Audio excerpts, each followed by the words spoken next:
guys for coming, especially since this is from last semester, all of you, the four of you? Except oh, you're here, you two, you have her this semester? Okay, so, all right.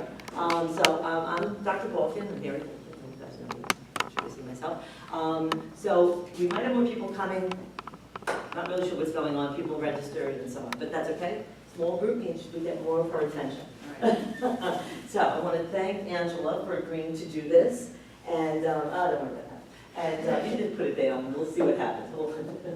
We'll work around it, because we are going to be videotaping this as well for the Faculty Development website, so, which, I don't think anybody ever goes and looks at, but we put it up there for posterity. So Angela took part in our Teaching for Charlottesville panel last semester, and she was so dynamic and charismatic. I thought she would be the perfect person to do something like this.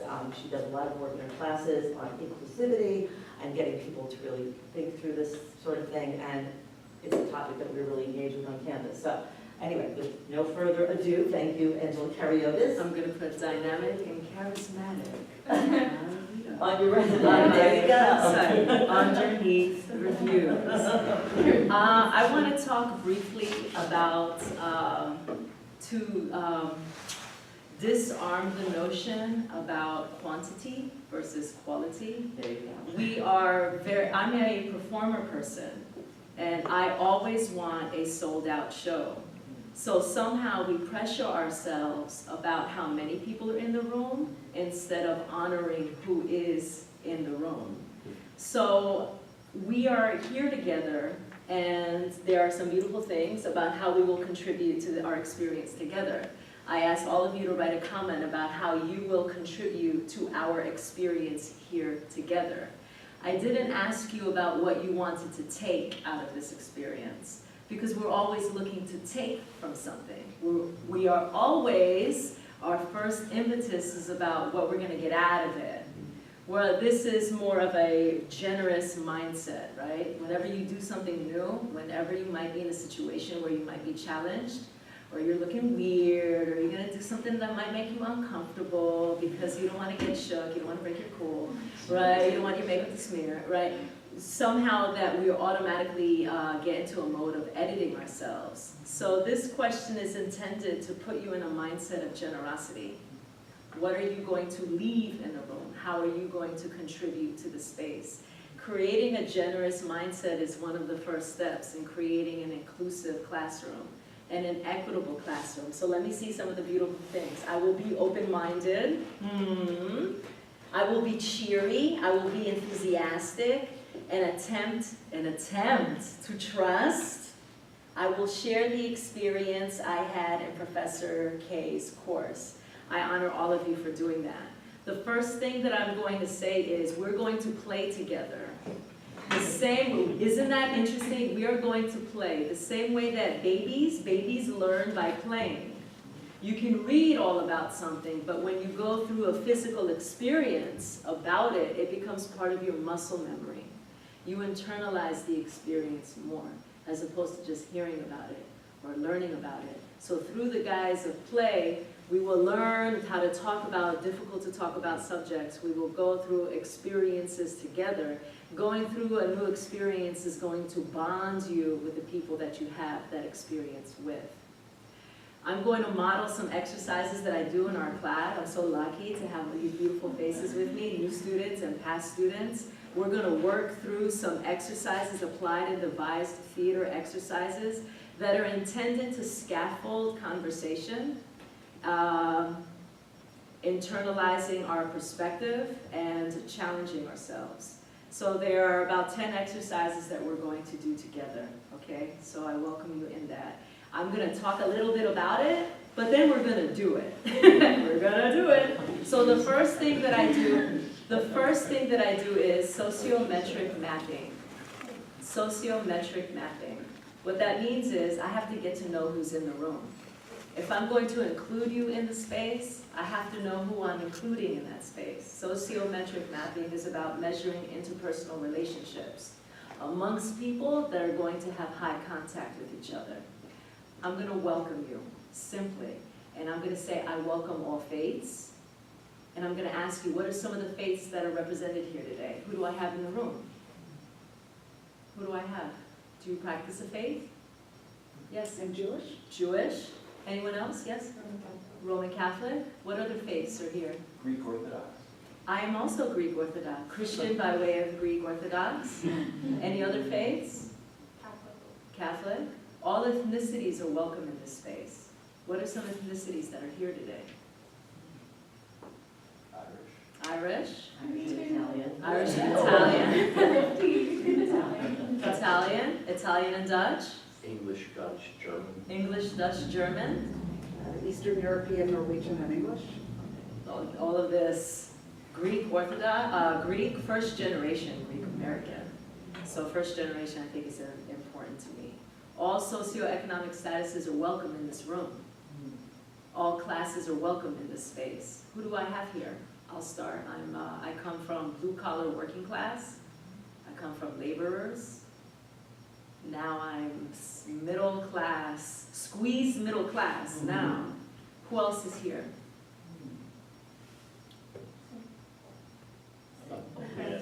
Yeah?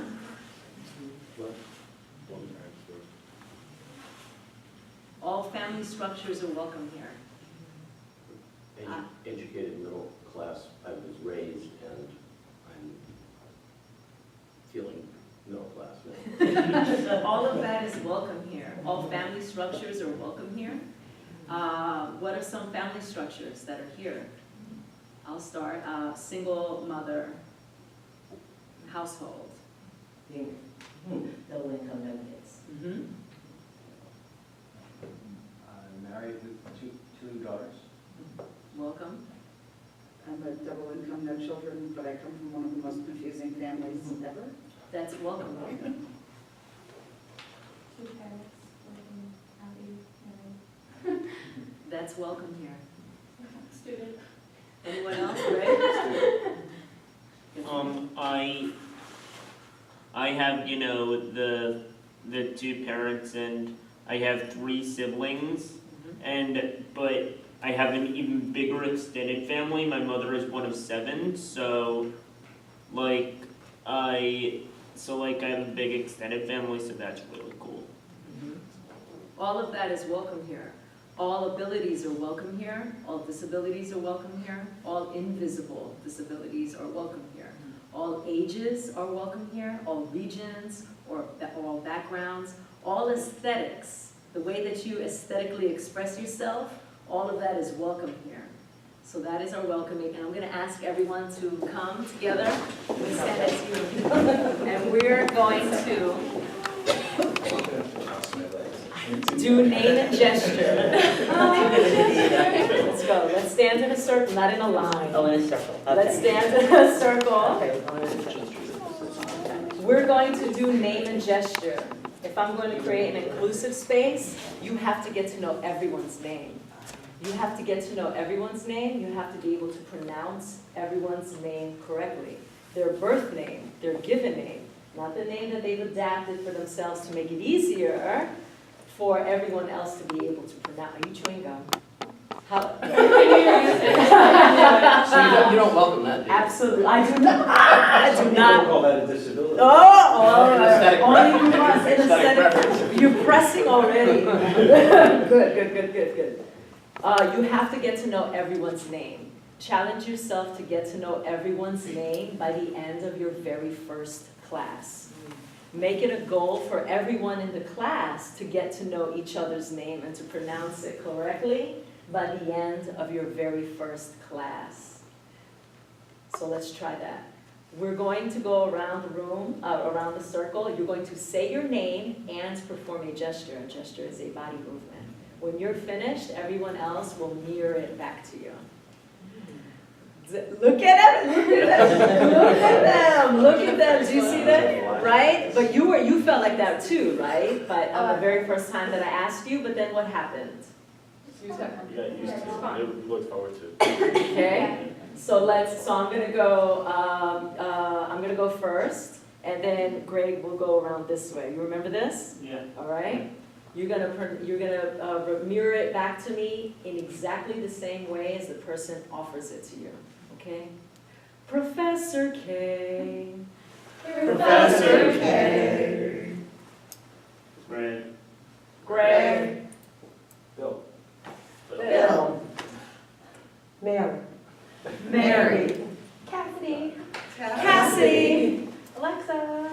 Alexa. Amber. Amber. Austin. Austin. Angela. Angela. Ed.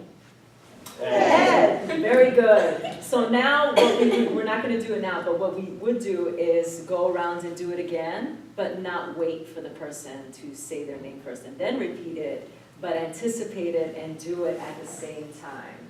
It is a way that we do it at the top. But that's something I was too. thinking the same thing. I remember mine. It's a way that we set the tempo of the class. It's the way that we start every class. Another thing that we do to create our inclusive and equitable space is to create a ritual. What is a ritual that we can create that binds us and bounds us together? It could be specific to what you're teaching, to your own ethos. So what I'm going to do right now is specific to me and to my class. It's not the thing that I'm telling you to do. It's just showing you what our ritual is. All right? Okay? So this is our ritual. So in my class, we have to have high energy. It's important. We have to abandon disbelief. Enthusiasm and participation is key, and general joy. So this ritual helps create space for all of that to be invited into the classroom. You remember how this goes? So for the rest of you, you're going to do what I do in the way that I do it, and say what I say in the way that I say it. Energy. You ready? Free! Free fly! Free fly! Free fly flow! Free fly flow! Free fly flow flow! Free fly flow flow! Kumala, kumala, kumala vista! Kumala, kumala, kumala vista! Oh no, no, not the vista! Oh no, not the vista! Iki miki okamini uwa wa mini iki miki okamini uwa wa mini she bop bop she bop a doo bop she bop bop she bop a doo bop. And I'll ask them to feel the energy, feel the connectivity. We would do it again normally, but now I'm going to let you off the hook. Find one partner. Find someone that you don't know. Be my partner. Find your partner, represent your partner. Tell me your name again. Alexa. Great. Can you join us? Can you be Greg's partner? I can do that. So create space. You can go sit. Go to a corner. Go to a corner. And I'm going to tell you what to do next. You can sit down. Sit anywhere? Sit anywhere with your partner. Oh. Okay. This is your partner. So you don't know. I'm so glad. How are you, sir? And here's the next thing. Okay. We're going to create theatrical introductions. Inclusivity. Oh, everybody's like, oh, look at it. Do you right? This is wonderful because when it comes to experiences like this, I am decentered as the authority. I position myself as a facilitator of your experience. So your personal experience is welcome and it is valued as knowledge. So this exercise is a way to do that in a playful way. I always tell them whatever we do is not just, like flee is not just flee, right? Flee is a way to create total abandonment with ourselves.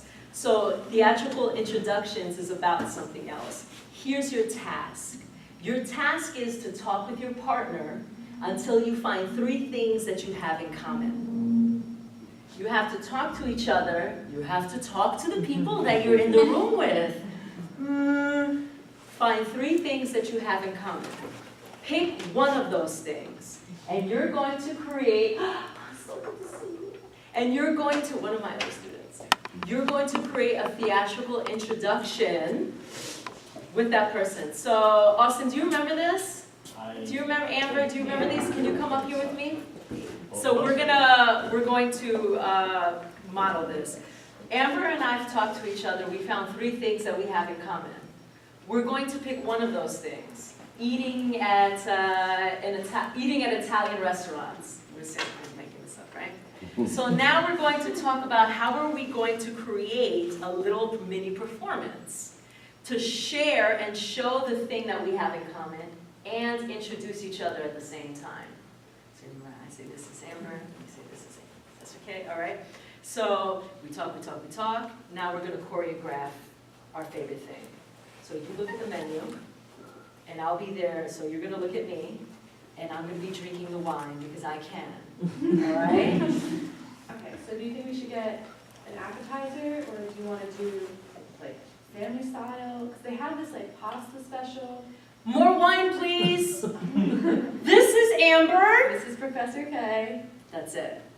That's it. All right, so have a seat with your partner. No, and don't we have to say what the thing is? You do not have to say what the thing is. You're going to show us what the thing is. I want to tell you why we're doing this, because everybody wants to always know why, right? You're getting to know the people that are in the space with you. When you spend time with folk that is intimate, right, it segues into mutual accountability, mutual investment, and the point is high yield. And my hope that instances like these will automatically diffuse us to exoticize or essentialize or render otherness to those with whom we might think we are very different. The quality, and I want to read this to you, okay? This is important for you to know, so you're not judging yourselves. The higher the quality of that time with those different from you, the less likely you will identify fellow mates, classmates as different at all. This is an attempt to desegregate and decolonize the classroom. This class may be the only time when these students share space. You have an opportunity to make it meaningful and to inform the exchange and experience of each other, and that they experience each other at all. When you are in a class, you are in a class with people that may be radically different from you. Or you think that, you assume that. It is my responsibility to facilitate an exchange, a togetherness, a conversation, a positive experience among all of those students. Otherwise, they may never meet each other outside of that classroom ever again. Different sororities, different fraternities, different seats in the lunchroom. The lunchroom is segregated. The lunchroom has always been a segregated space. Different clubs, different extracurriculars, different hangout spots different parties that they're going to, different dorms. So in your class, you have an opportunity to nurture an experience and a relationship amongst people that may normally never meet. So now we know each other's names, and now we're going to have the moment where we find out how much we actually have in common. And that's going to bind us. And through our high contact and through our proximity, it limits the opportunity of creating space or difference or otherness. That's why you're doing what you're doing. Yeah. Can I ask a quick question? Yeah. So I'm going to assume that this also would be useful for difficult conversations that you're going to have in class at some point later in the semester. We haven't even, that is like the next one, yes. Okay. Yeah. But if you start to break down these barriers this way, and I think we can start to see each other. To start seeing each other as allies. Right. Less different, Right. things that you have in common. The point is to not essentialize someone. And this might be the only time that we are all together in this space. Normally your friendships are with people that think exactly like you and look exactly like you and go all the places that only you go to. And that's a segregated experience. That is what I am trying to use the classroom to impede that practice. All right? So, now you know why? Let's go back to the fun thing, right? That's fun for a reason. You are going to talk to your partner until you find 3 things that you have in common. Pick one of those things to show it in a little mini performance, introducing each other to the class. Yeah. All right, Doug. It's great. Say again? Yes, great. sure. Yeah, I've met you before. They've seen you on the shuttle. Yes. All right, so what are 3 things you like? What sports do you like? Boxing, number 1. Only boxing? Then track and field. And then I'll watch championship football, basketball. In other words, I don't really watch football every Sunday. I only like to watch it when it gets to the championship. Right, so no sports, because, no offense, but the sports you like aren't really sports. Thank you. I mean, admittedly, McGregor and Mayweather, that was pretty good, but Gotcha. So let me just mention this. All through high school and college, I ran track. yeah. So that I get very excited, let's say sometimes if I find out that on television, let's say that the European track championships are being held, and I can view it. You know, or like the Melrose games, which would be something I didn't know. So when I say track, I get a little bit very excited to get in a sense. And I also still work out. And then I have a lot of friends who are still over the age of 40. They are still running. This level, it's called the master's level of competition. So when I said sports, for me, that's how I relate it to it. Not like an active. Yeah, like, I'm really excited for the NHL trade deadline. It's gonna go down. I'm smiling because that's news to me. All right, and what else? What other sports? Really all the major sports. And really just all the major sports. So like, I don't think sports is a thing that we have in common. So what do you? Food, what about food? I like all kinds of food. I have no major preferences. All I like is variety, which means if I were going out, I'm not going to have Italian like 2 weeks in a row. I'm always looking for variety. But if I had any favorites, primary.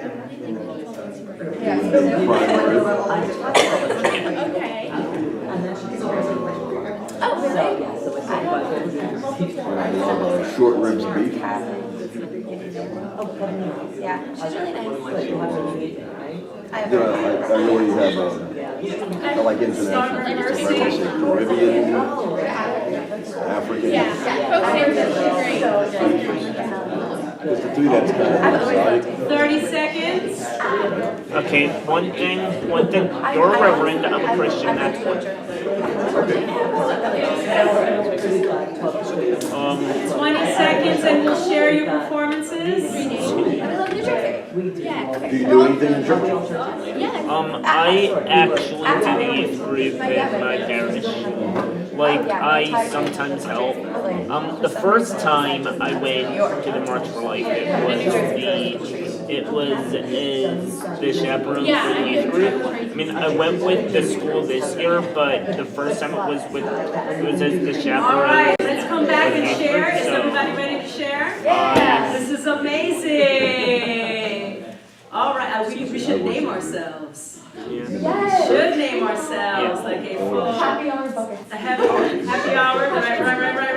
All right, everybody, welcome. Let's find out who is in the space. Who would Mostly like pasta. to share first? Sorry, when I'm at Let's home. give it up a big That's round of applause.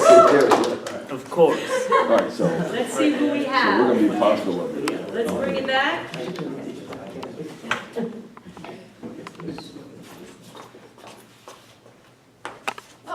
And one, call the foul, bro. This is Austin. This is Amber. We really play basketball. That's it. Next. Let's go. Very good. Give them a round as they Let's put some pasta.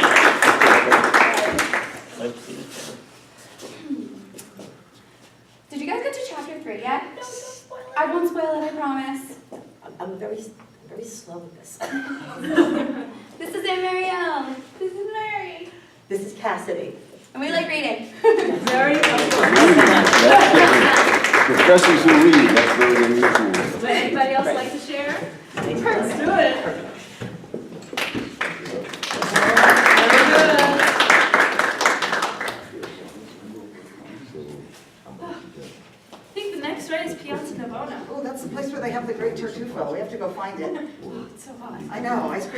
good. Está I don't know. Está Alexa la vela. And we both love traveling to Italy. Very good. All right, let's come to a circle.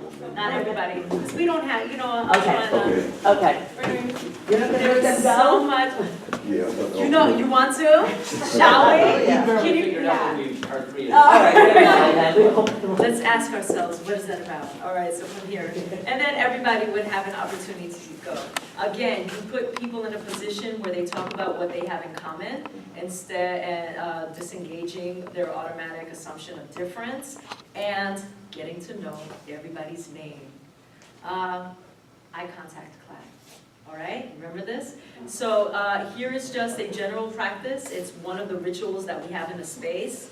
To create eye contact is just important in my curriculum. That is just a part of, and you could adapt this any way that you want.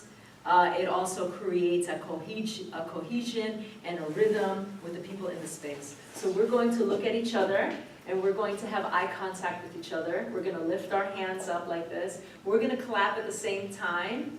But we're not going to go 1, 2, 3, clap. And we're not going to look at each other's hands. And then when we finish, you're going to turn around and do the same thing, and we're going to pass it along, okay?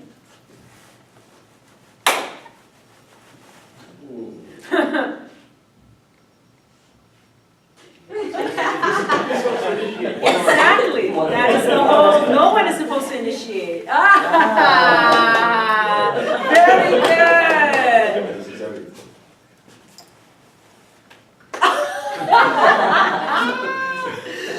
You ready, Greg? This is great.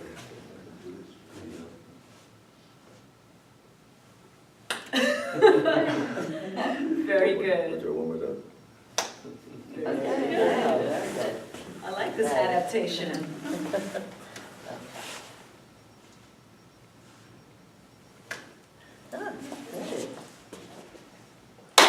Very good. Do it. You guys try to show off. We're gonna speed up the rhythm. Yeah, 'cause we'll do- Let's do it. Let's go.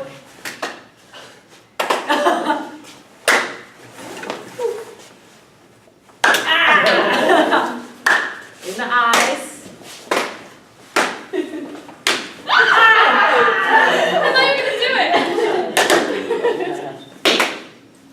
Ah! And I'm gonna shoot up. See the joy? I love that. I love that joy. You could have intellectual rigor. You could be at the top of your game, and you can still laugh, and you can still have fun. You can still be the boss, and you can still create enjoyment in a space, all right? Find a partner, someone that you haven't partnered with yet. Someone that you haven't partnered with yet. Maybe someone that you don't know. Yes, absolutely. I see all the time how they. Okay? Yeah. We want to create an equitable space, so Mary, can you sit? I can Bring a sit. chair over. I will sit. Okay, so we're on even levels. Isn't that what we're doing? All right, can one person from the group, so Chastity, you can just hang out with me. All right, so here we go. Can one person raise their hands in the group? Those are the peaches. I love my students. They're so great. And the other one is the strawberries, okay? So we're going to mirror this. You're the strawberry, and I'll be the peach. Right, the strawberries will be the mirror. And the peaches are the ones that are looking in the mirror. And what's the thing about a mirror? Opposite. Opposites, reflection. Allow it to reflect exactly as it is. So we don't have to play opposites, right? Let's not shoot each other up. But allow it to reflect, all right? So this is a lesson about leading and following, but also when you have no say about where you're being led to. So it's about privilege and it's about oppression. It's about having control and not having control. Sides, face to face, you have to look each other in the eye. And only in the eye. Not at the hands, not at the... So now, Cassidy's going to reflect me. We're always going to stay looking at each other's eyes. I'm going to go slow. I'm not going to go fast.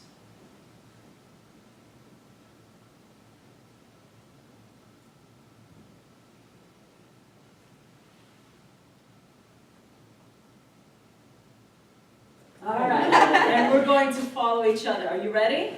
All right, so face to face. Okay. You went to the bathroom? Whatever you do. Let's do that, absolutely, faces too. On your mark, it's not a contest. Get set, and go. Move slow, be conscientious.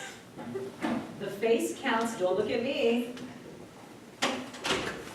The face counts too. Oh, I don't want to talk, yeah. Move slow. All right. Don't Put a talk. workout here. Do not talk. Resist the urge. Talking keeps you busy. Talking translates anxiety. Be in the moment. We're doing the Macarena. Do not turn around. See how hard it is not to talk? I was so bad at this. Get it together. I'm sorry. All right, we got it. You're just checking to see if I follow. And freeze where you are. Do not look at me. Stay where you are. Got it. And now the mirror will be the leader. Got a second. And the former leader will reflect exactly from where you picked off, where you left off. And begin. Stay with the eye contact.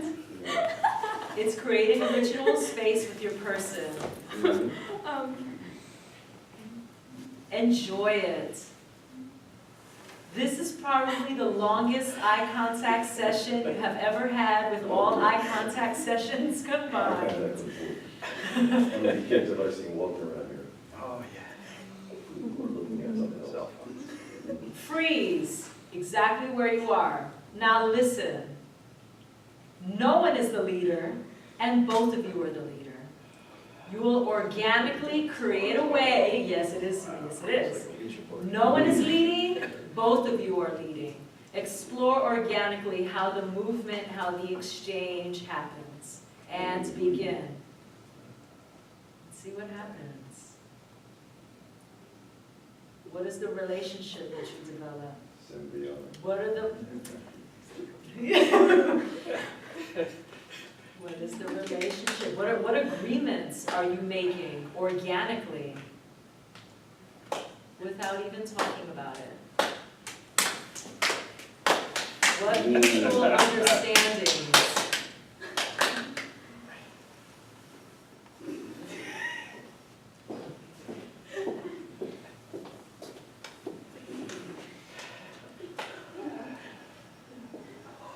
And freeze.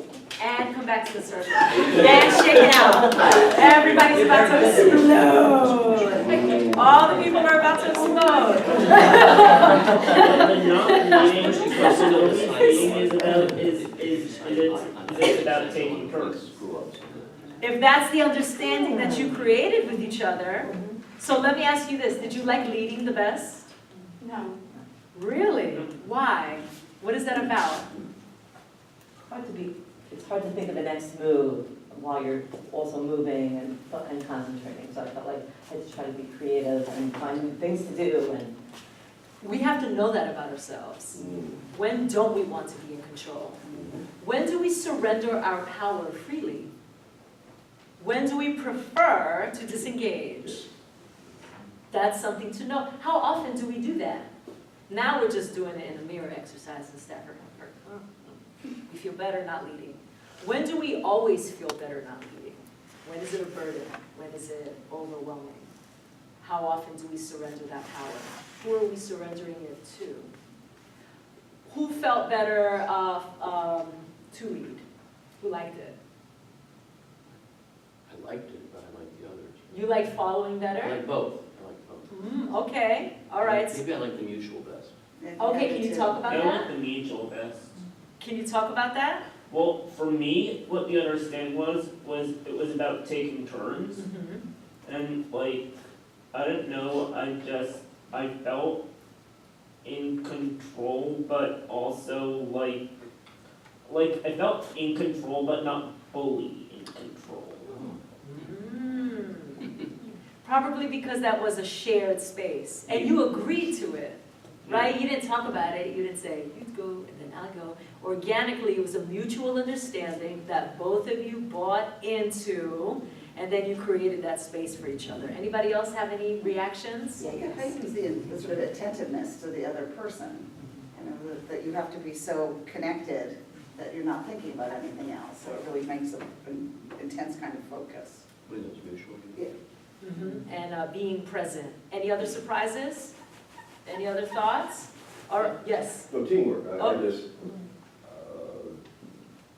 I was feeling, this is gonna be teamwork, Uh-huh. so the sake of accomplishing it on behalf of the group too. That's or true. pair or two. Very good. I have something that really surprised me.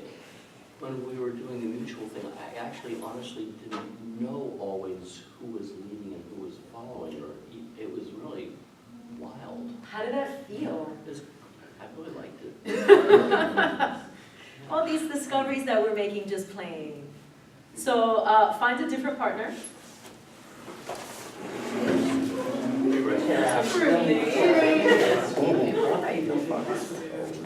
Find a different partner. Okay. Or, well, you need, this needs to be a two-person, so you can hang out. All right? So here's what we're going to do next. We're going to further explore the relationship, an oppressive and a privileged relationship, and control and lack of control. Decide amongst yourselves who will lead and who will be led. You can start. We probably point to each other. Who will lead and who will be led. The person that will be led, close your eyes. You hate this already? You hate this already? No, and so you're gonna close your eyes, okay? Close your eyes and put your hands across your chest like this. Close your eyes, keep them closed, hands across your chest. Now the leaders, your job is to lead your person around the room. That's something, so Alexa said, I'm gonna crash you in the wall. And Cassidy said, She would. she would, finish your statement. Because she's Alexa. No, right, she said she would on purpose. Oh, okay. That, right, so now after this, we're gonna have the discussion of what are some questions you have? What are some concerns you have about the people in control? What do you want them to be mindful of when they demand you allow them to lead you? All right, so are you ready? Alexa, lead your person. Is there physical touch involved or just verbal? A physical touch. Okay. Are we doing it one by one? or No, everybody everyone together. Yes. So can you work together? I'm gonna hang out with Greg. Can you guys manage? You wanna do this? Can you manage? Yeah? Okay, so who's the leader? You're leading? Okay, how do you wanna do this? Do you want to? I don't know. Can you give verbal directions? Yeah, sure. Slow down, go left. Enough to Right. the right. Can you do that? You got this? Very Look, good. I mean it. Stay close to the back.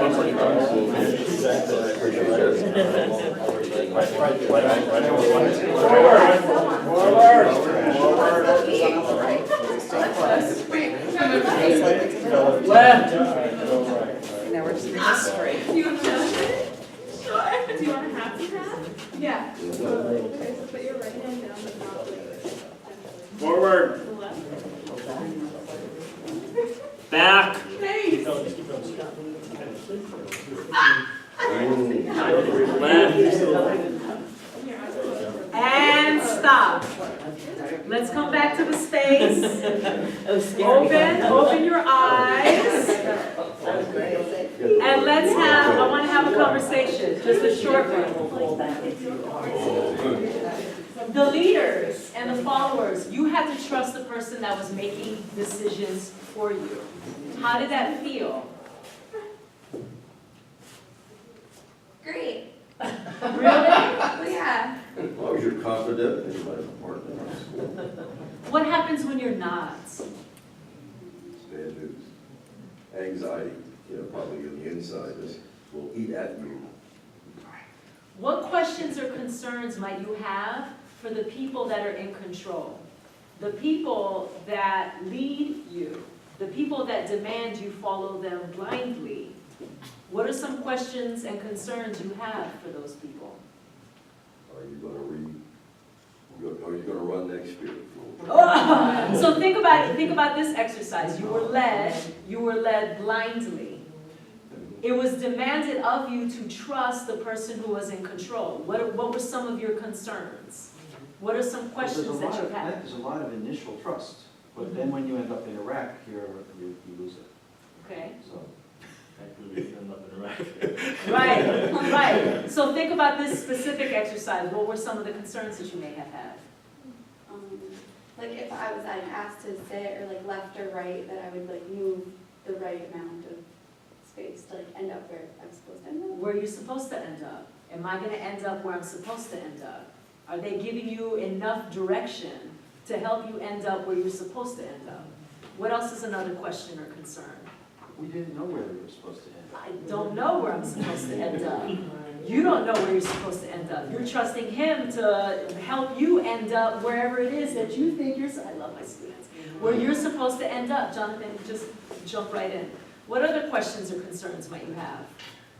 For the person leading you, yes? Are they paying attention? Are they paying attention? Are they paying attention to you? Or are they paying attention to their own power? Right. Are they going to be gentle with you? Are they going to leave you somewhere, forget about you? Right? We're talking about this one exercise, but I'm hoping that in this conversation you could see the larger metaphorical conversation that happens from it. So think of another thing I want you to just, because it's all about language. Privilege is a form of power. When you're leading somebody, you are in a position of privilege. You can see the space.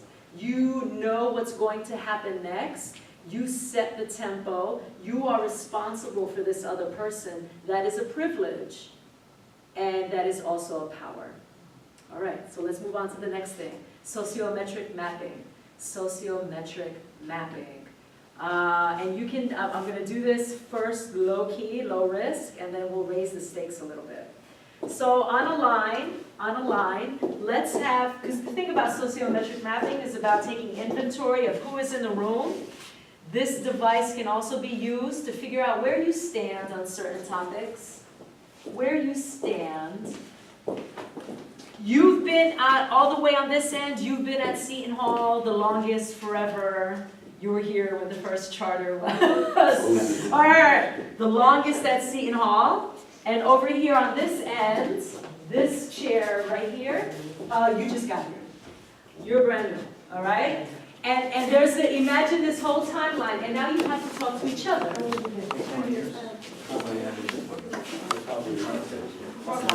No, that's true. So think about it. 78. Okay, go. You're Very right. What year that was? good. The Hawaii did in Seton Hall. But we all So then move on, so then all of you are clustered. So Greg, freshman, yeah, never mind. Sophomore, so you're probably gonna I'm be in my right next third to night. them. So all of you are clustered in a little group all the way together. Right? So we are I clustered. didn't think so at all. You're a cluster, cluster, Well, I've been cluster. married 50 years, but I guess, because of women's sense, I said she was minus 20 when I married her. So, Look at this dichotomy here. So the thing about a sociometric line, they're all clustered because they all came together. Greg is a sophomore, and all of you had to speak to each other to learn about your shared experience, Right. where you are on the line. So I just want to read something to you. The thing about a sociometric map, it forces you to discover where you stand on topics. You're taking the temperature of the room, and you're seeing the physical marked representation of your experience on a scale in relation to others. Now I'm gonna ask you, so, Reverend Pritchett, what is the story of that? What is the story of your experience? You're all the way here at the end. Can you tell me 30 seconds of why you positioned yourself here? I had to ask my colleagues. Right, but what's your story here at City Hall? This is like the person who's been here the longest. What's the deal? How long have you been here? 39 years. 39 years. The word has not, the word, you said, rephrase your charge to Tell me. me the story of that. Struggle, struggle, struggle. Can you tell- One word. That's it. Can you tell me your story? I started as a student in the MA program in 1986. Okay. So now I'm gonna walk all the way up and look at this. Look at this custard. These custard cups. Can one of you tell me, so you position yourself all the way at the end, and all of you are sort of together on the pin, on the dot, on the head of the pin, right? Can one of you tell me your story? What is the story of that? I'm a freshman, so I'm pretty new here. I'm a finance and accounting major, and I love it here. Okay, so this is it. Now I'm gonna ask you another question, okay? And the way we're going through questions is you can ask any question. You can create the map to measure any experience. The longest here, the longest your lineage has been in America. All right? So you can trace your lineage in America all the way from the Creeks, right? Mhm, mhm. The indigenous. Mhm. Here, we just got here. We just got off the plane. We just got to America. We are the newest immigrants. So you have to talk to each other, but first interrogate your own self with how you measure your ancestry. How long has your ancestry have been rooted in America? So let's find out. Talk to each other, think about yourself. I came here when I was 5. So you're super, right, you're super over here. I think one of the What I got is, Mr. Collins. You know exactly when War the African, 1786. So here, what year? Except when my grandparents then married a Cherokee. 80s? Okay. Presumably here before that. How long have you been here? I have family in the United States, the 1700s. Then you're gonna go all the way down there. The oldest. You said 1600. Yeah. But they did it here. Like, if I go to my oldest, I've had family who are here since the Revolution. Before that, right here. So you can go all the way there. You're gonna start talking to the professors. Generations ago. So these are the 1910s. These are the 1920s, the 1950s. So you have to talk to each other to find When did their family come here? the Well, I've had 17. family from around, but like my deepest family in this country is since the 1700s. Okay. And if So you we're the count, same, yeah. if you count Canada, So get yourself on the line. 1990s. All right, so you and I. So is everybody, We got some. you're the 80s, I'm right here. Okay. All right, look at this. So let's find out the story. Look at us. All right, so this is our map. Let's just look, see who's been here the longest. What about, And we just you got could go a here. lot of different places on the line. You go back to the oldest. The oldest, right? It's a simple question, Yeah. All right, and Marielle, can you tell me the story of that? Okay, so I was born in the Philippines, and so my mom got a job here, so we moved here when I was 5. Okay, Mm. all right, Jonathan? Okay, so my grandmother was the first one to move here from my family, and my mom had me here, and then she brought my father, and then everybody else from my family came with us. Around what year? When In did the all this? 1980s. The 1980s, DR. from Dominican Republic. Mm. All right, my family came here from Greece on a plane in 1967. That's it. So let's go over here. Reverend Pritchett, Here. can you tell me? 1786, Mr. Collins purchased 4 Africans from the Guinea coast. But then one, I'll say on my side, one was 4, someone married a Cherokee, which then I think puts us into the indigenous population. Okay. Angela, can you tell me the story of how you positioned yourself here? The oldest lineage traced back was to one of the Green Mountain Boys, who fought in the Revolution. Okay. And we're learning. My family's late. No. Alexa, can you tell me the story of that? Yes, so my great-grandfather, I guess, he came from Holland, and he owned like sweater mills. So for him, it was easiest to come here and then have everything produced in Puerto Rico. So they came here, and then my dad was born in Puerto Rico, and he lived there for like the first 10 years of his life, and then they came back here, and they started producing sweaters here, and now. All right, so just take a look at this beautiful line. Again, this is meant to take inventory, inclusivity, to learn each other's stories, but also interrogate yourself and reflect yourself to find out what that story is to be able to even articulate it. So now let's do a different sociometric line. And let's look at it about investigating where we stand on topics. So let me ask about gun control. Why? What? No. Okay, no. Here we go. I'm trying to show you how you can use the line to think about how you feel about things in relation to the way other people feel about it too, and to see where you fall. So all the way over here is, and I'm just saying gun control because everybody's talking about it, right? That's the thing that we're talking about. I'm trying to show you you could replace the question of the topic with anything that serves you in your process. We need to get rid of the Second Amendment and take away all of the guns. I have all of the guns. I like my guns. Nothing is changing with the guns. Everything is staying exactly the same. So in here, you have to figure out where you stand. Are you extreme one end? Are you extreme on the other? Or do you fall somewhere in between? Where do you slide on this scale? Then you start talking about, well, age things matter. Now background checks. Now, well, if you have a record, you can't get a gun. If you're on right, you start asking, and you have to ask each other how you feel now. Because you have to figure out where you're going to position yourself on this line, and you have to figure out how dedicated are you to how you feel.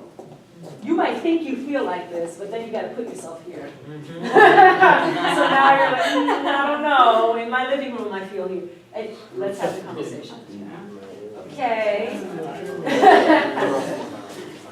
Where do you feel? And let's see who moves where, really, right? This is Yeah, I'm a good sporting person. Yeah. I know hands.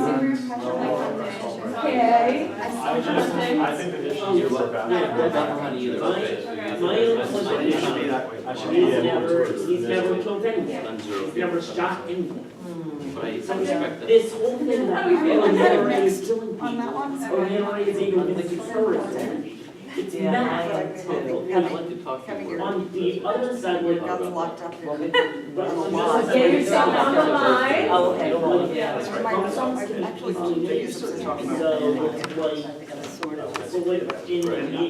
So do we feel good about where we are? All right, so let's look. Do away with the Second All right, so let's look at where we're at. Look, this is very interesting. We're very, okay. Nobody is way at the end. So what are some things that you could say about this line? What are some things that you could say about it? A lot of shades. A lot of shades. People are very mixed, have a hard time really nailing down their position. Okay. There's so many factors that go into it that it's like hard to organize. Yeah, we kept shifting. It's like, I see you don't believe in handguns. Oh, but you believe in this, and you started, you had these little shifts. The nuance. What else do you notice about this line, Greg? I thought it would be a lot more in the middle. I did, this is right, this is, the scales are certainly tipping, like we barely cracked halfway. So I feel I'm looking at this line and I feel like everyone thinks that something needs to happen, but we're not sure what and what that might look like. So Anne-Marielle, can you tell me why you put yourself here? Tell me the story of that. Okay, so I see it, we do need like stricter background checks. I don't think everyone should have an opportunity to get a gun. And I feel like there should be, it should be more restricted to the average person, but at the same time, if you're looking at all the factors, it is in the Bill of Rights, so it's going to take a lot of, well, if you talk about federally, you need like 2/3 vote in order to even just talk about like ratifying the Constitution and all that. So I think that's, with the way our federal government is going right now, they can't even agree on a budget. So I feel like You're not even that's trying. Okay, very good. Can you tell me why you positioned yourself here?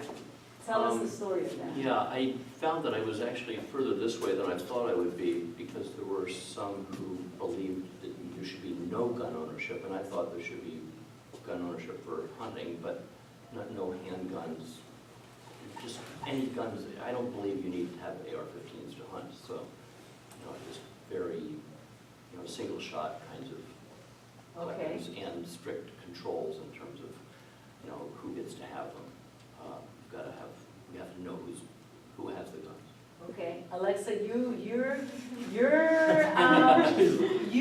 were not dismayed about where, because it's interesting to see, it was very beautiful and interesting to see how you negotiated where you ended up putting yourself. And how reluctant everybody was, and how reticent everybody was, and the justification of those conversations, but you were clear. Why did you put yourself where you, tell us the story of that. Before the most recent shooting, I was actually raised diehard Republican. Both of my parents are very, hardworking Republican, whatever. And we have like 6 guns in the house. My dad's a hunter. We have them for protection. We all have our license or whatever. We've all been certified. And I actually went home last weekend after the shooting. And we were sitting at a steakhouse eating dinner, and someone like in the table next to us was like talking about the school shooting that just recently happened. And I don't know why, but I just like flipped the switch, and I was like, this is not okay. I'm not okay with it.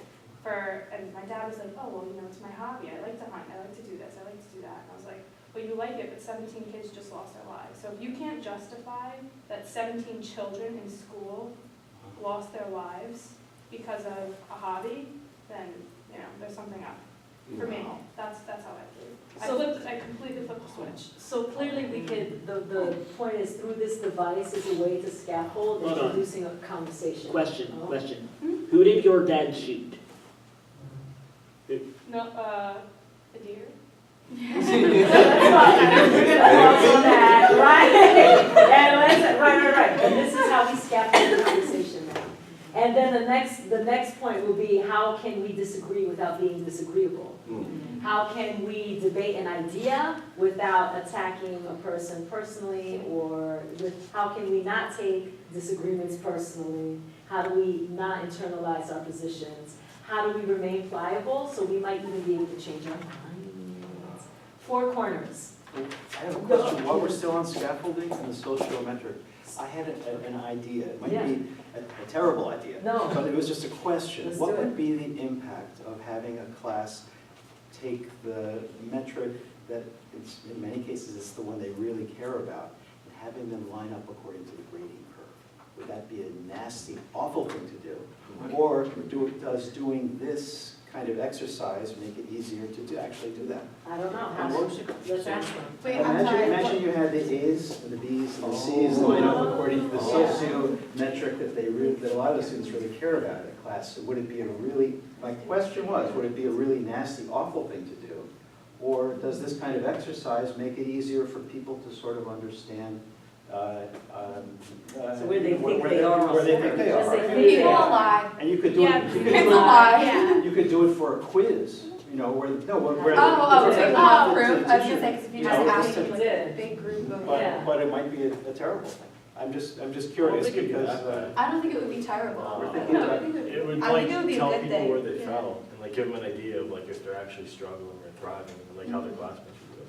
I think it makes you be accountable for your own work too. Yeah. Like I tell you, you know how you did. Yeah, You exactly. know how you did. You know the work that you did. You know the effort that you put. So you don't want your grades to be secret and not public in a class, that would I feel like For a single thing. You see, because sometimes the class, they'll do a curve, but they won't tell the rest of Right. the classmates where you fall on the curve. John, So could you share? I feel like a lot of the times, us as students share our grades anyways, Mhm. so we'll be like, Yeah. oh, what did you get for number one? If we get it wrong, we wanna know like how to build ourselves, or like what we could do better for like a higher grade, so In our regardless. class, we know how we're all doing. Yeah. And we know how far we've come. And we know what our challenges are. And we know how we have to show up to encourage and support each other. But that's our sleeves. You know what I mean? That's very different. 4 corners. This next device is about learning how to find your tribe. Learning how to find your tribe and learning how to find your people. In this corner, your favorite meal is dinner. In this corner, your favorite meal is lunch. This corner, your favorite meal is breakfast. And over here, your favorite meal is dessert. So position yourselves, find your tribe. Dinner, lunch, breakfast, dessert. Actually, Like find your people. I go in the middle, I like brunch. Now, who would you align yourself with? Which is dinner. And talk about it with each other. What's your favorite? Talk about it with each other. This is lunch. Talk about it with each other. Talk about it.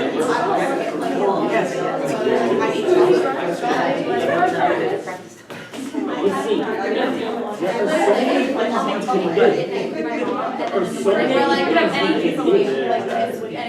With other meals, it's not that overwhelming. Want a burger? I just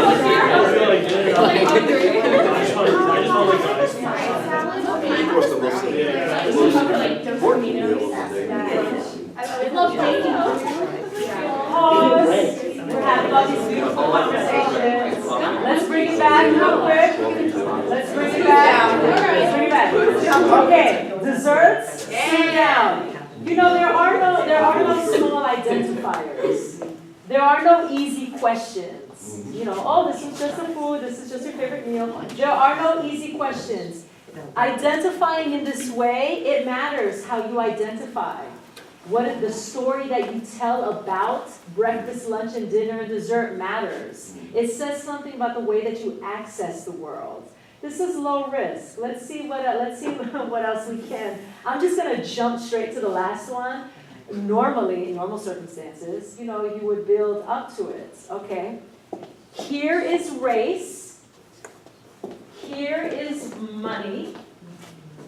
Here is level of education. And here is gender. Which privilege has served you most? Find your tribe. Race. Money. Having money. Your level of education. And your gender.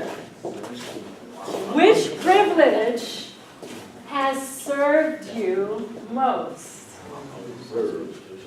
Right. Which privilege, which power have you wielded most? Which has served you? Let's see. Which allowed you? Your privilege. Which one have you? This is race. Your race. The money that you have, the money that you're able to access. Your level of education. And your gender. So let's just look at this for a minute. This is talk to each other about that. Also. Talk to each other how race has served. I'm going to stand here.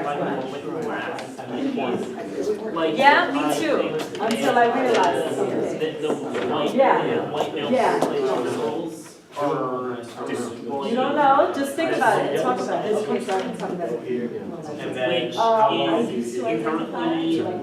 Which is inherently based upon the idea that people are white. And I don't like what he says. Especially as a white woman. But perception is reality. So the more you say people are equal, The fact that I underestimated is a position of privilege too. But it took me a while to acknowledge that, because I used to fancy myself there. Well, I put myself through because I never, Just because I don't think like I've taken it, advantage of the level of education I have as much as I Or is it a privilege? You don't see Yeah. it, you see it as a privilege? I do see it as a privilege. Also because, I mean, like, But in at terms the of same time, how I get. there are also closer to things the little- where people are like, Partly no, that's shut up, my don't parents. say that, you're a white male, you can't say that. All of my, And- all my Really parents white. have been No, senators like, and done the law. more I wouldn't about have had the education or not if I had the money. When my Right. mother was a teenager, when she was in high school, but every time I I feel got like- No, I'm saying that issues with the idea of white male privilege is. Right. So here we are. Don't say that you're a white male. All right, let's pause for a minute. Let's pause. Let's pause. She's going like, this is fine, the family's cool with this, we'll get a nice job. So here we are. So you have that, without talking about it, I'm going to put myself here.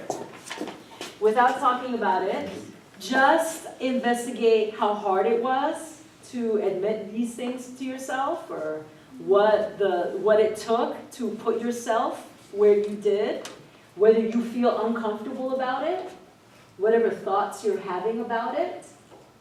And let's see, I just want to put you in a space where, what are the privileges that we have that we don't even acknowledge? Because I'll say one thing, 20 years ago, I put myself here. My level of education is totally a privilege, until I did the work to confront my whiteness. I had such amazing privilege, I didn't even identify as white. That was the extent, because I can pass for anyone, and that is a position of privilege, right? So I did the work to confront my whiteness, and now I know, right? For me, She's over here with me. I'm over here, I'm not sure. right? I'm over here. So, and here we have Jonathan, your gender, you're the only one. Can you tell us the story of that? Why I feel like Yeah, why did Being a guy. being a guy. He's the only one who Honestly- acknowledged being a male is a position of privilege. That is, there is no right or wrong Who said it about was it. the most important? The most important, okay, Not all right, everyone said it all was. right, can you talk about it? I feel like as a guy, you have like a lot of advantages in like opposition to being a girl, because like girls get slandered for a lot of things that like guys normally do. So like girls can't date multiple guys or else they're viewed as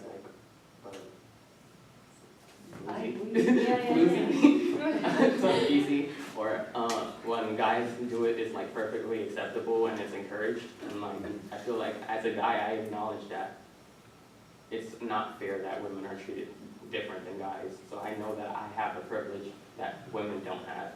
And I also put myself here because I feel like my race is actually a downfall compared to like a lot of other races, because being a Hispanic, with a lot of the things going on right now, being Hispanic is not like appealing, really.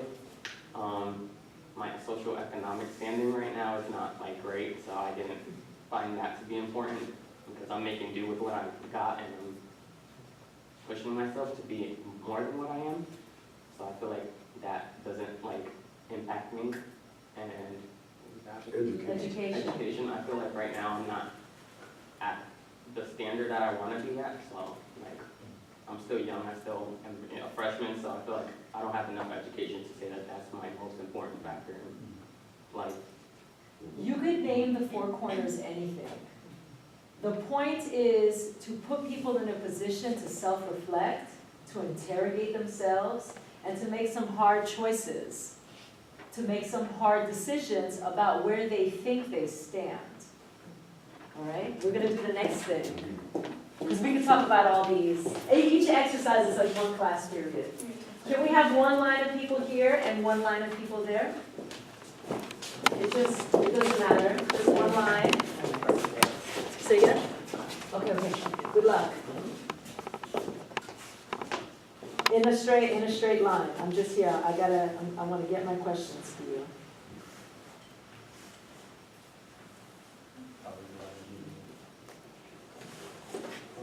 Okay. This is called cross the room. When I read a statement, you will cross the room if it is true for you. You're not going to look at the other people. You're going to only think about yourself. So Challenge yourself to be honest. So if either, it's true for If either of it's us, true, we you cross both it. move, Okay. right? So we're not lumping with each other. We're not just lumping with each other. moving. You're simply crossing the room, if it's true for you. My favorite food is pizza. Okay? I hate Valentine's Day. The food in the cafeteria is terrible. So this is agreed? Yeah, no. You move if Yeah, it's great. it's true. So it doesn't matter. I really love to shop. Hey, girl! Oh, wait, it's true? Yeah. Yeah, it's true for you. I was so surprised. All right. Okay, so that we're just, because we're all in it, let's jump ahead. I can move about in public without fear of being harassed or physically attacked because of my sexuality.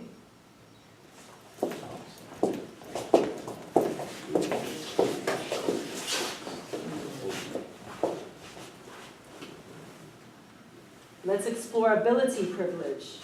I can assume that I will easily have physical access to any building.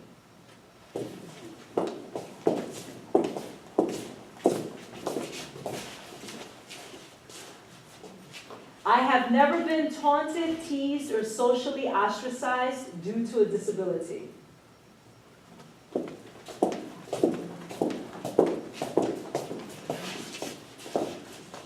Gender and sex privilege. If I have children and a successful career, few people will ask me how I balance my professional and private life. If I have children and a successful career, few people will ask me how I balance my professional and private lives. Yeah. My elected representatives are mostly people of my sex. The more prestigious and powerful the elected position, the more this is true.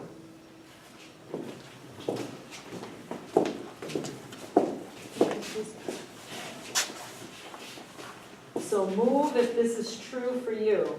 I do not have to think about the message my wardrobe sends about my sexual availability.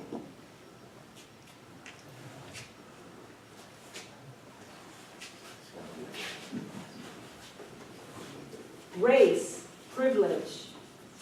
I can look at mainstream media and find people of my race represented fairly and in a wide range of roles.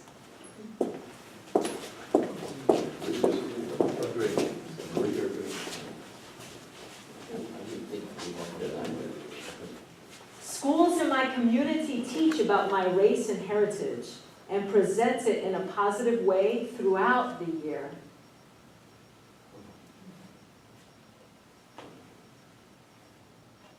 I am never asked to speak for all the people of my racial group.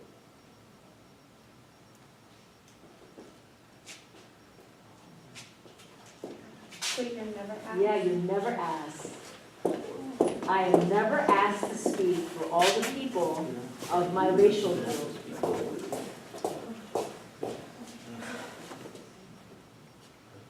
Religious privilege.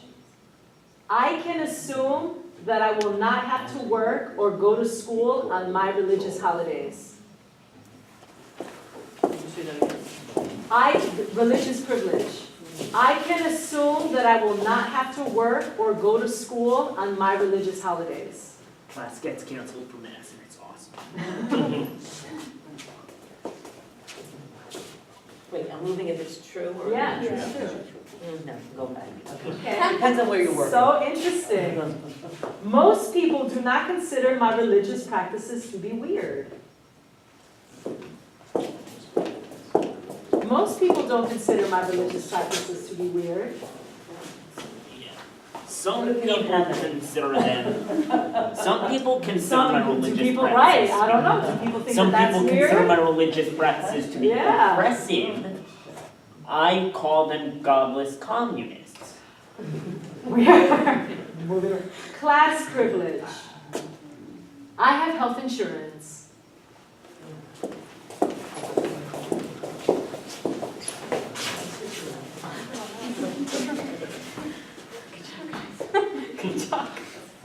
I have taken a vacation outside of the country within the past 3 years. And those people are even richer than my family. I love that country so I am reasonably sure that I or my family will not have to skip meals because we cannot afford to eat.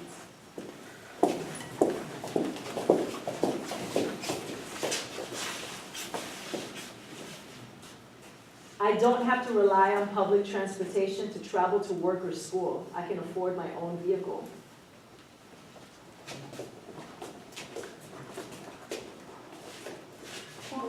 Pro college student. That's it. That's nationality privilege. When I apply for jobs, my legal right to work in this country probably will not be questioned.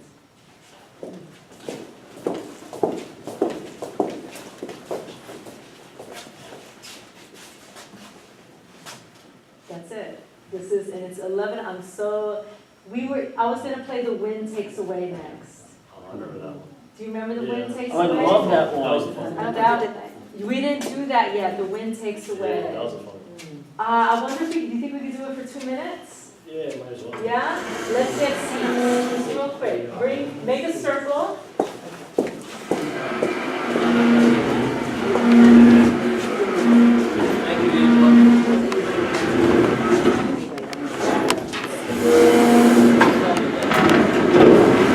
Make a tight circle. We'll do it for one. Oh, I'm not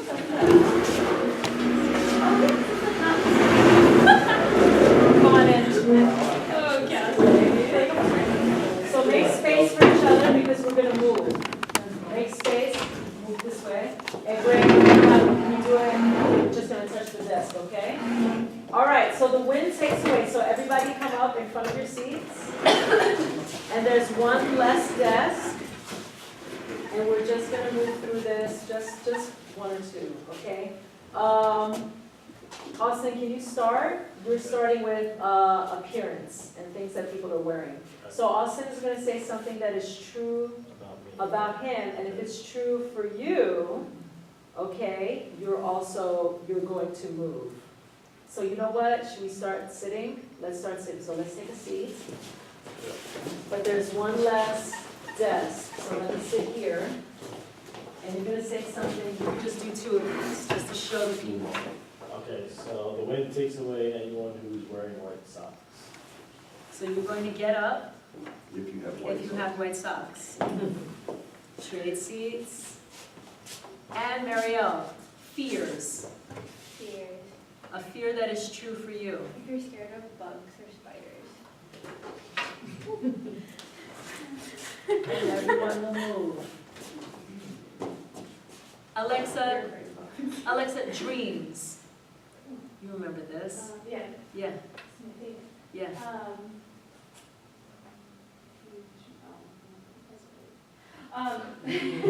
My dream is to graduate, grad school of an MBA. So who has that dream? Another one. Nobody wants to graduate with me. Sorry. Dream? Oh, like moving to New York City. Ooh. Da, da, da, da. So Cassidy, you're gonna, and then we would go to the toughest one. Right. An oppression or a privilege? An oppression that you have or a privilege that you have? Being a blonde female, Okay. my choice. An oppression or a privilege that is true for you? I have the privilege of my education. Then we would find a seat. Oh, Da, right. da, da, da, da. And then whoever doesn't have a seat would go next. But let me close the group out. So let's get into a circle.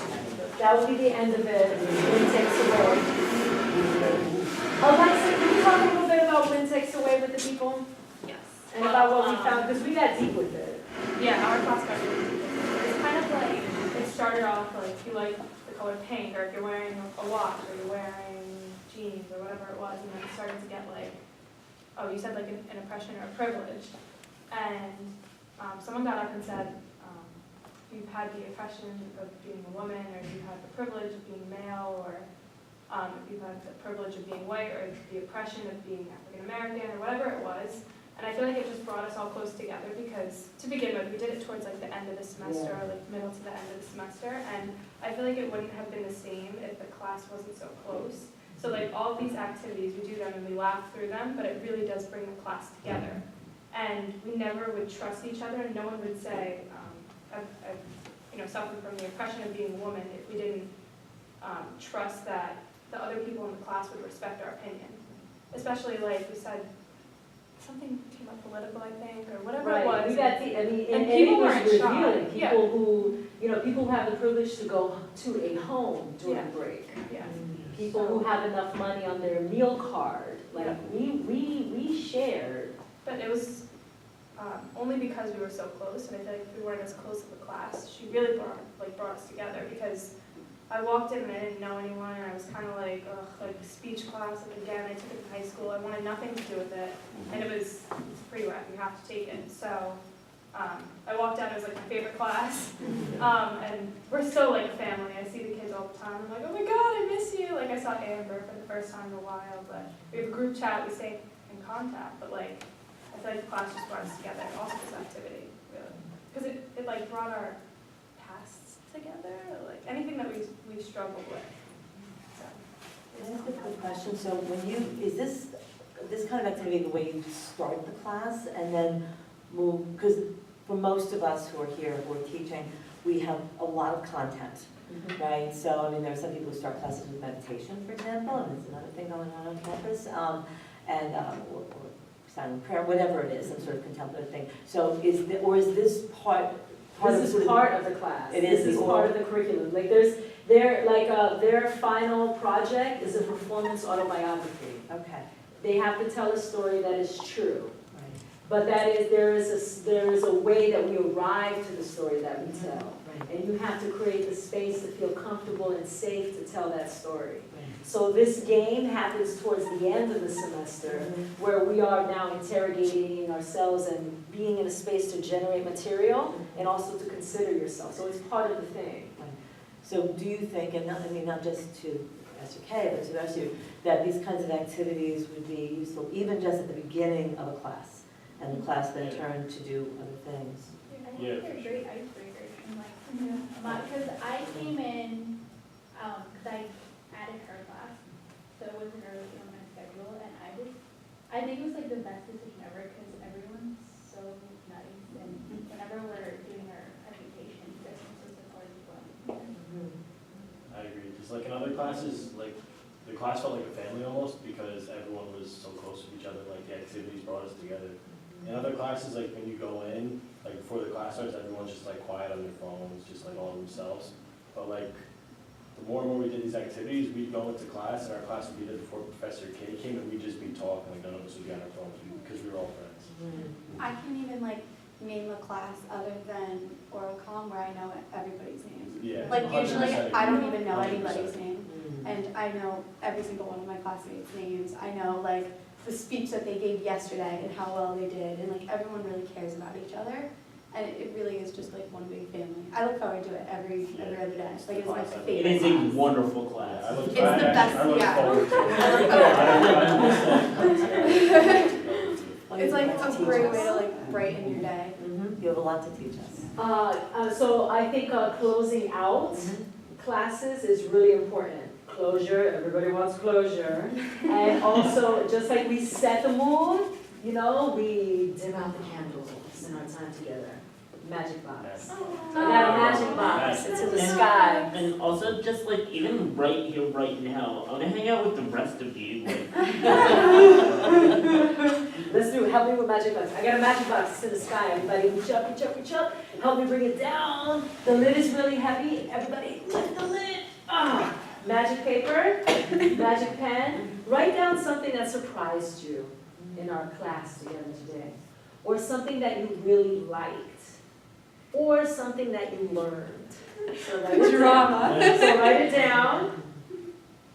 And we'll go around the circle.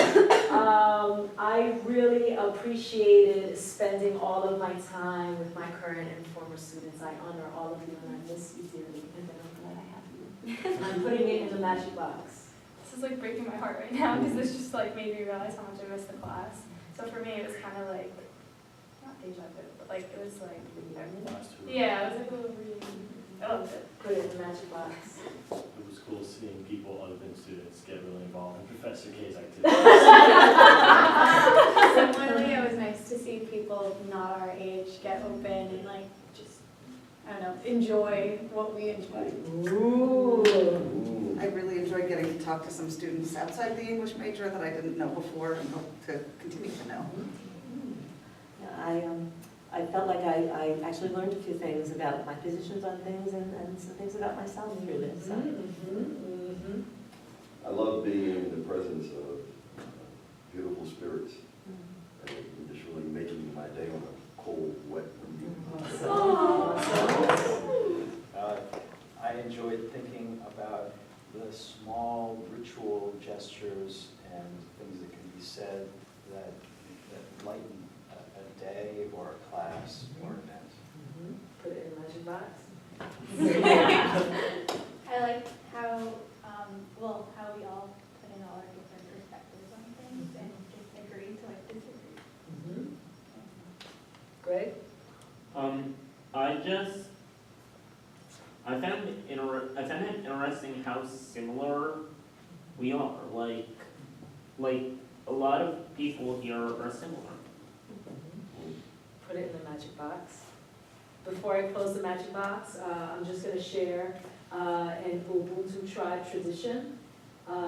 Repeat after me. I am. I am. Because we are. Because we are. I am. I am. Because we are. Because we are. Help me lift the lid. Cover the magic box. Lift it up to the sky. We'll bring it back down to faculty development number 2. All right? I'm so glad. Okay. You're so good. It's such a good way to like, start my day. Good.